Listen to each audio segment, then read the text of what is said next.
Olá, caros leitores, tudo bem com vocês? Hoje eu vim aqui discutir sobre o livro Frankenstein da Mary Shelley e vai ser um vídeo extenso porque eu vou falar detalhadamente de tudo que acontece aqui e também discutir sobre as minhas opiniões.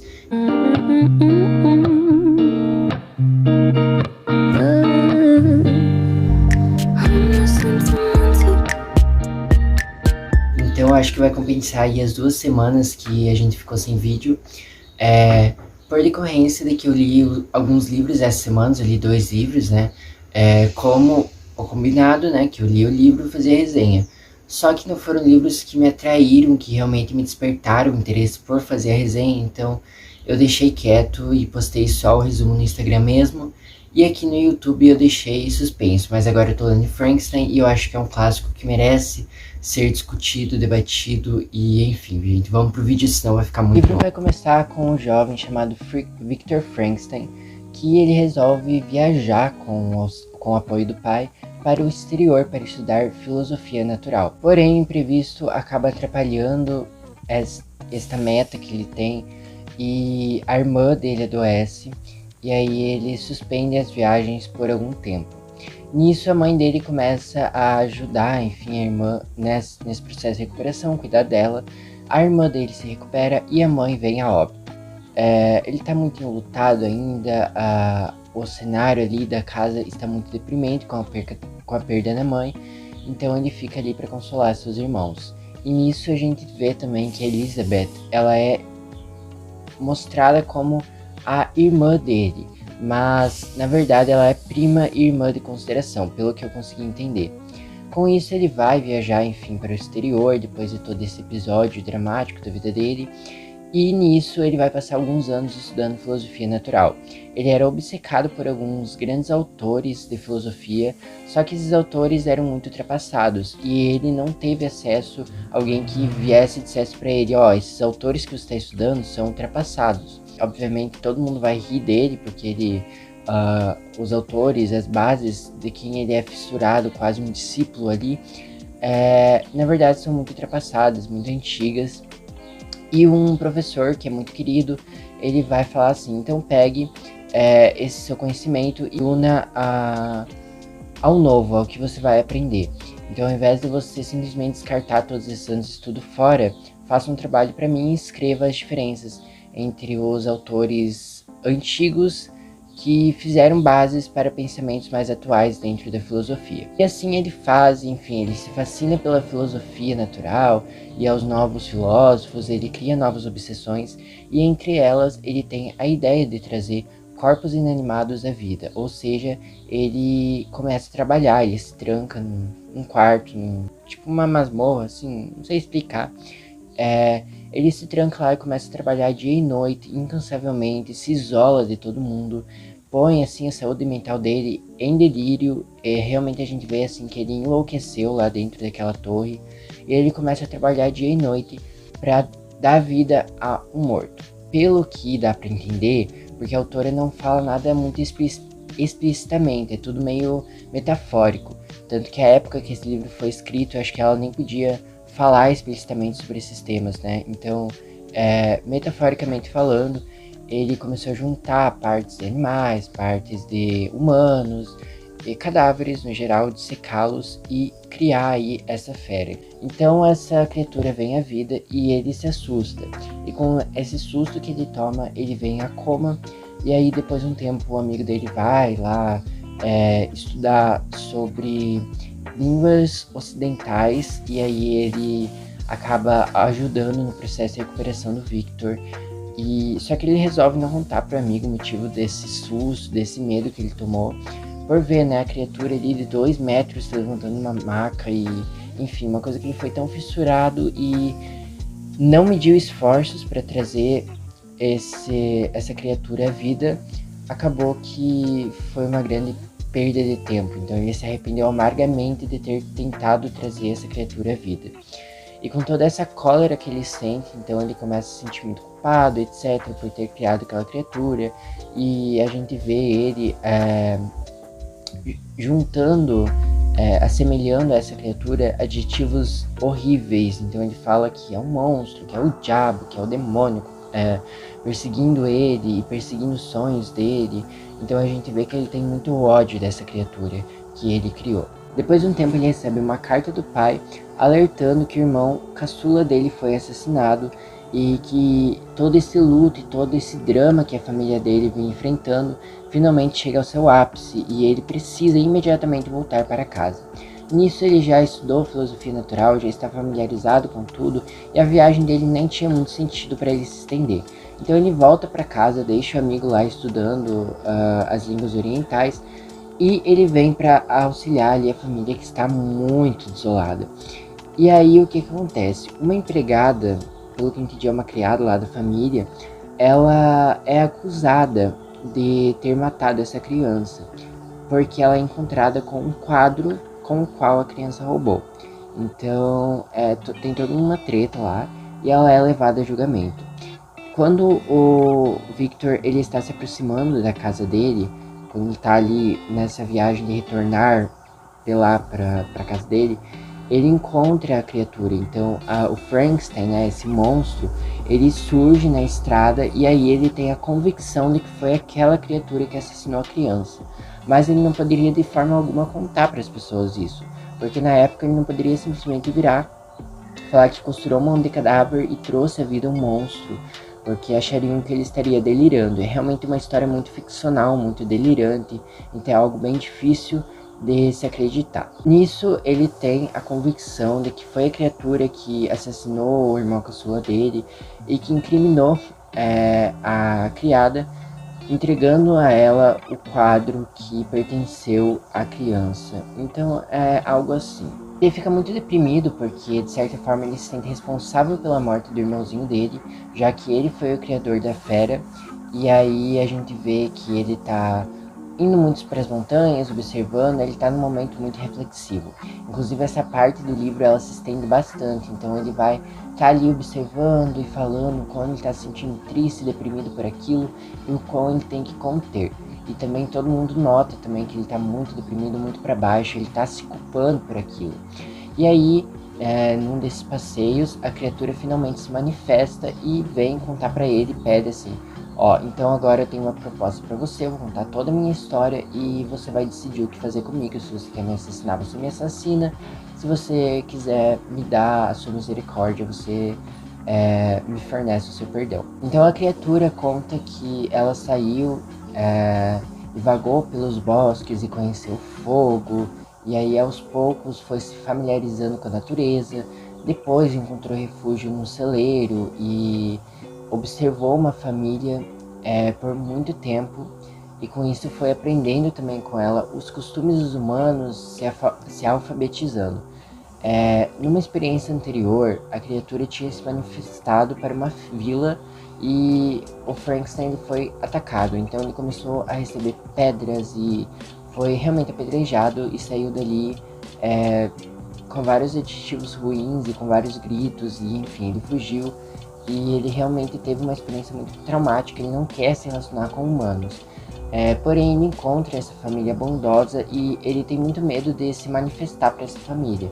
Então ele vive escondido no celeiro ali, ele arruma um canto, ninguém o descobre, ele às vezes ajuda, sem que eles saibam, pela noite, a família com as tarefas rotineiras, como cuidar da horta, pegar lenha. Então ele faz isso de noite enquanto eles estão dormindo, e quando eles acordam, magicamente tudo aparece arrumado. E ele começa a observar os passos dessa família, acompanha o dia a dia e ele fica fascinado. Ele finalmente sente que uma hora ou outra ele vai se sentir seguro para falar a essa família, para se apresentar para essa família e, enfim, desabafar para ela, né? Encontrar ali o amor e carinho que ele nunca encontraria em qualquer outro lugar.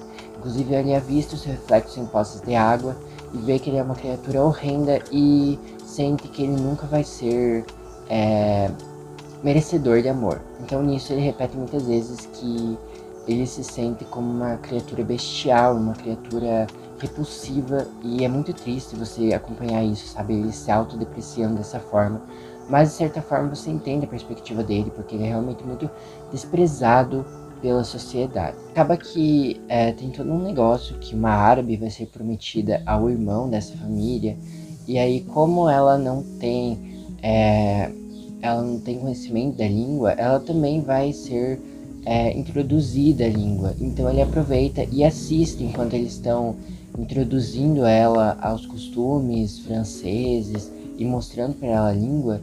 Ele vai observando tudo isso e aprendendo junto com ela. Inclusive ele chega nas mãos dele grandes clássicos. Tudo isso sem que as pessoas que moram naquele lugar saibam que ele existe.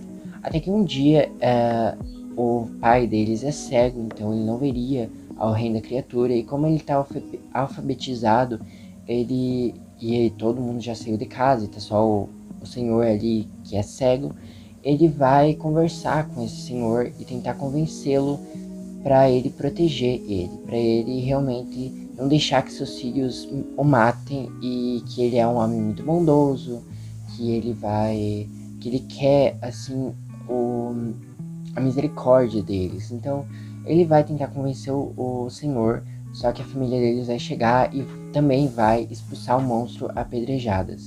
Então ele se sente muito desprezado, porque essa família que ele passou muito tempo na casa aprendendo com eles e criando falsas esperanças de que ele seria finalmente acolhido por alguém, o apedrejou, entende? Então ele se sentiu muito repulsivo, ele se sentiu muito podre por dentro. E enquanto ele conta isso, obviamente, o Victor ele vai ficar muito comovido com a história do monstro, mas aí entra uma outra questão. Ele conta também que ele vai passear pelos bosques e ele vai encontrar uma criança que estava prestes a ser afogada, mas ele salva. Porém, quando o pai da criança ou o irmão da criança avista o monstro acima dela tentando salvá-la, ele atira no Frankenstein. E ele demora meses para conseguir se recuperar. E com isso, ele já tá assim muito ressentido e ele já tá amaldiçoando a raça humana e quer destruir todo mundo mesmo. E nisso ele vê a oportunidade perfeita, porque lembra daquele irmãozinho caçula? Então, como ele é uma criança, ele acha que ele não tem o conceito, a maldade dos humanos. Então ele vai tentar conversar com essa criança, mas a criança vai falar, tipo, você é um ogro, saia daqui, meu pai, o Sr. Frankenstein, vai matar você quando souber que você tá acima de mim e tal. E aí que entra a questão, porque ele vai lembrar que o criador dele é o Frankenstein. E uma forma de atingir o Frankenstein seria matando o irmãozinho dele. Então sim, foi ele que matou. E aí ele vai encontrar junto do menino um quadro que o menino havia roubado da própria família. E aí ele vai perambular ali pelas terras à procura de seu criador, quando ele avista uma jovem, que é essa criada que foi condenada à morte por causa disso, e ele vai incriminar ela. Então ali ele já tem um bom conceito, já tem uma boa malícia dos seres humanos, ele vai incriminar ela de ter matado o garoto. E aí com isso o Victor chega assim no seu estado de cólera, ele volta a sentir muita raiva da criatura, e finalmente a criatura apresenta quais são as suas propostas, que seria que o Victor criasse uma outra criatura que se assemelhasse a ele, assim como Adão e Eva, né? Então usa muito essa metáfora de Adão e Eva, que ele, o criador do Frankenstein, criasse uma mulher à sua semelhança. Então alguma criatura horrenda também, repulsiva, mas que fosse entender o lado dele e que ele fosse entender o lado dela, e que eles pudessem se relacionar e finalmente ele se sentir amado. Então, e com isso ele falou que deixaria os humanos, enfim, em paz e viveria a vida dele com sua amada. E nisso é muito interessante porque, obviamente, o Victor Frankenstein, né, que é o criador dele, ele vai ficar muito enojado com toda a situação, porque basicamente ele chega e fala assim: eu matei o seu irmão e agora eu quero que você crie uma criatura igual a mim, com a mesma repulsividade, né? Então a gente entende o lado da criatura, a gente entende que ele sofreu muito e que a história dele é muito triste, com violinos tocando no fundo. Mas realmente o que ele fez é algo desprezível, né? Então a gente entra nesse... Eu não terminei ainda o livro, tá bom? Eu achei importante vir aqui debater sobre o fato do Frankenstein ter uma vida muito sofrida. Então, obviamente, todos os crimes cometidos têm alguma razão. Então, ou porque a pessoa se sentia muito desprezada. Então, todo assassino tem sua motivação, seja por vingança, seja por qualquer que seja o motivo. E o Frankenstein também teve o seu motivo. E a vida dele é muito triste, porque ele foi desprezado pelos humanos e ele não era capaz de se sentir amado. Porém, isso não justifica o que ele fez, entende? Então, são dois fatos separados, a gente tem que saber separar.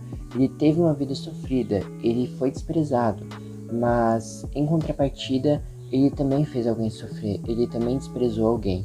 Obviamente, talvez se ele não fosse desprezado, ele fosse compreendido, talvez ele não viesse a cometer tal crime, tal ato.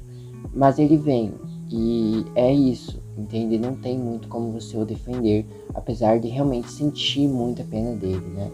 Então a gente vê aqui uma perspectiva muito contraditória do que seria um vilão, né? Então a gente vê o ponto de vista do vilão, o porquê ele tomou essa decisão, o porquê ele agiu dessa forma, porque ele foi tão cruel com as pessoas que o acercavam. Então a gente entende o ponto de vista do Frankenstein, entende porque ele fez aquilo, mas não que isso amenize o seu erro, né? Pelo contrário, é horrível ele ter matado uma criança e ter incriminado uma mulher inocente, mas foi o que aconteceu. E aí agora eu tô lendo e eu volto depois para falar sobre o que eu achei do final do Frankenstein. Eu achei muito bom, muito genial a obra. Eu acho que a autora ela foi muito audaciosa ao trazer esse tema, né? Que na época não era um tema tão debatido. E, gente, a Mary Shelley seria o tipo de pessoa que eu tomaria um chá da tarde e conversaria com ela e debateria sobre vários temas, sabe? Eu adoraria conhecer ela, eu admiro muito ela. E eu também assisti há não muito tempo atrás a série Netflix, né, um documentário da vida dela e de como ela escreveu, como ela teve a ideia de Frankenstein. Então eu acho simplesmente fascinante. Eu recomendo tanto a leitura desse livro quanto o documentário Netflix, que eu acho que é muito mais acessível para quem não tem o hábito da leitura. Então é isso, daqui a pouco eu volto para dizer o que eu achei do final. Eu queria esperar para eu terminar o livro primeiro para depois vir trazer esse conteúdo para vocês, mas aconteceu algo muito chocante e eu preciso compartilhar com vocês a minha incredibilidade. Enfim, bem, depois disso, depois da criatura ter proposto para ele, ele aceita, e aí eu entendi uma coisa que antes eu não tinha entendido tanto. A Elizabeth, que antes eu falei que ela era irmã dele, na verdade é uma prima, só que eles foram criados juntos, então ela meio que ficou como uma irmã de consideração.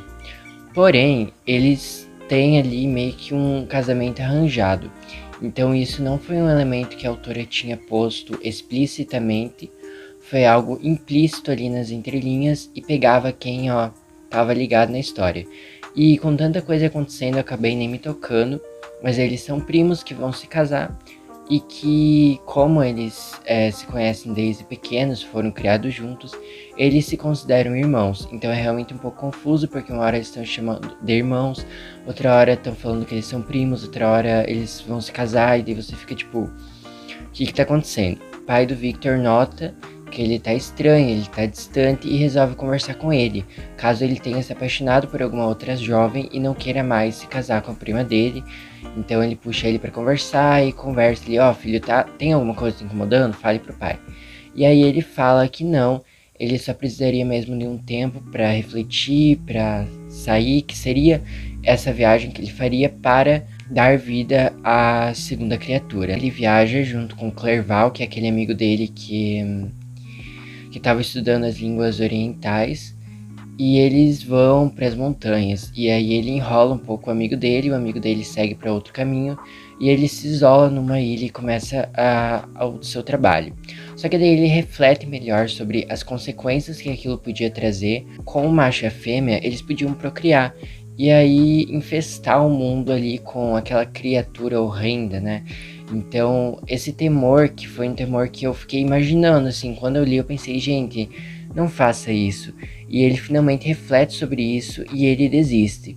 Então, numa noite, quando a criatura aparece, ele simplesmente rasga ela inteira. Então, ele estava quase finalizando seu trabalho e rasga tudo, entendeu? Tira as partes que ele tinha costurado, é isso aí, se revolta.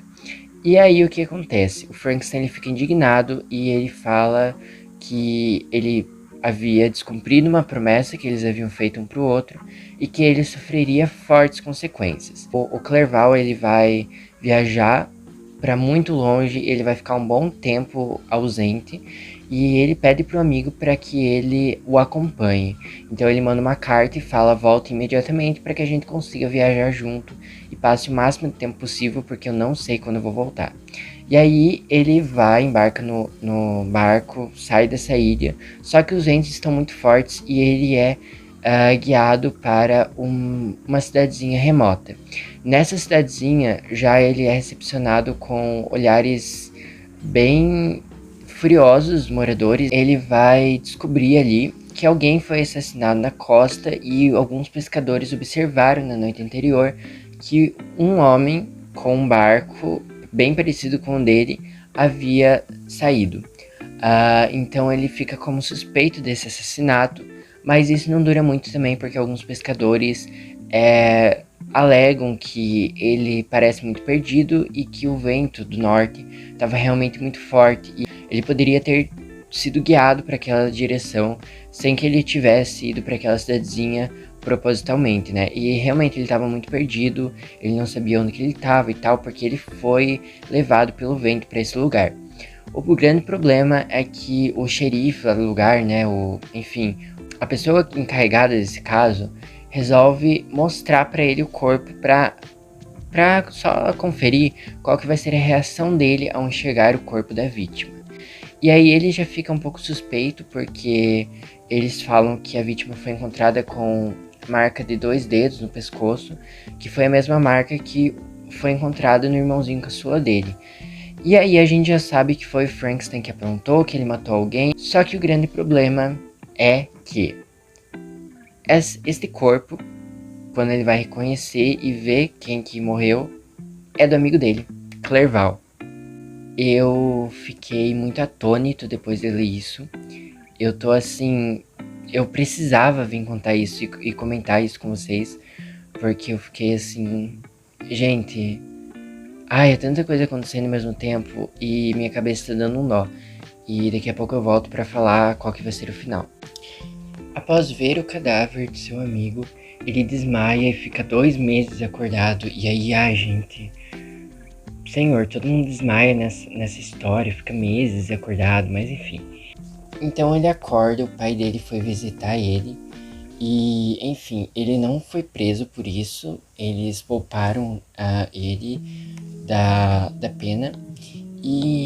Mas ele segue falando em voz alta, tipo... Eu sou criminoso, eu que matei todas essas pessoas, eu deveria ser morto, sabe? Ele se sente realmente muito frustrado, muito culpado com tudo isso. Ele recebe então uma carta de Elizabeth questionando ele se ele queria mesmo se casar, que foi a mesma questão do pai. Ele parecia tão distante, tão atônito perante o casamento, que ela pensou que ele não estaria se casando por amor e sim por obrigação, né? Pela pressão ali do pai, daí ela pergunta se ele realmente quer se casar.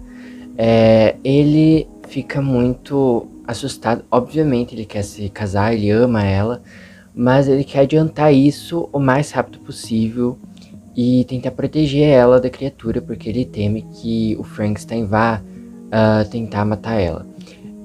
Com isso, eles se casam 10 dias depois de que ele retorna. Então ali dentro de um período de mais ou menos 2 semanas, eles já estão casados e eles viajam para uma ilha, enfim, um lugar distante, para passar a lua de mel. E nisso ele chega em casa, na casa que eles estão hospedados, e ele explica para ela que é para ela se esconder num dos quartos, que ele vai rondar a casa para enfrentar a criatura, a qual ele não conta para ela os detalhes explícitos, mas ele fala que é uma criatura que é responsável por toda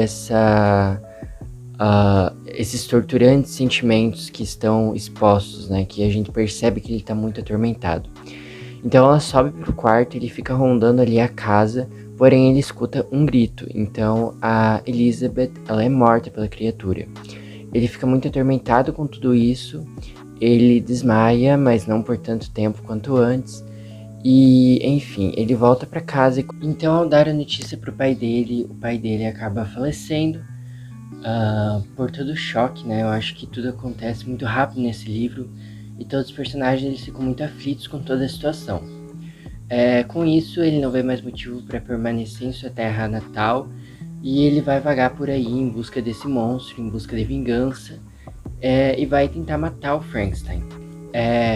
Então ele atravessa desertos, atravessa gelos, atravessa o que tem que atravessar, ele atravessa, e ele tá assim, ele enlouqueceu e ele passa fome, ele vive perambulando de lugar a lugar em busca de abrigo, em busca de comida, enquanto ele caça esse monstro.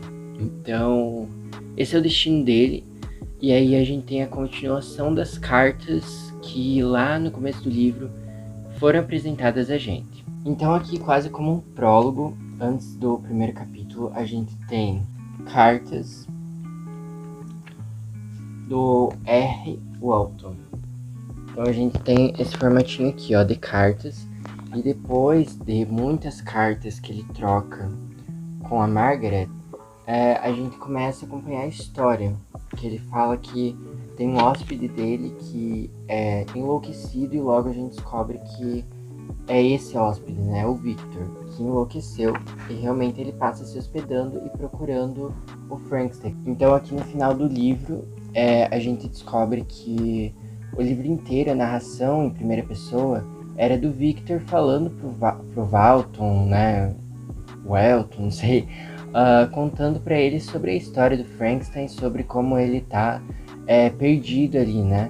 E aí depois a gente tem a continuação, então, do Walton finalizando essa história, umas 10 páginas, a continuação em cartas. Então é isso.